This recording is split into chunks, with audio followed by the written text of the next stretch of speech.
কাট। আসসালামু আলাইকুম ওয়া রাহমাতুল্লাহি ওয়া বারাকাতুহু। আজকে জুমার দিন, মুসলমান ভাইদের জন্য হজের দিন, গরিবদের জন্য, যারা হজ করতে পারে না তাদের জন্য হজের দিন। ইনশাল্লাহ সবাই জুমার নামাজের জন্য প্রস্তুতি নেবেন। সকাল সকাল আজকে কাজকর্ম শেষ করে সবাই জুমার নামাজের জন্য মসজিদে যাবেন সবার আগে আগে। আল্লাহ তাআলা সবাইকে বুঝার মতো সে তৌফিক দান করুন।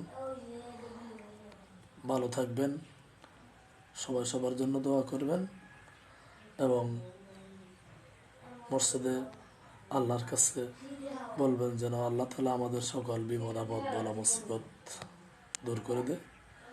ভালো থাকেন। ফি আমানিল্লাহ। আসসালামু আলাইকুম ওয়া রাহমাতুল্লাহি ওয়া বারাকাতুহু।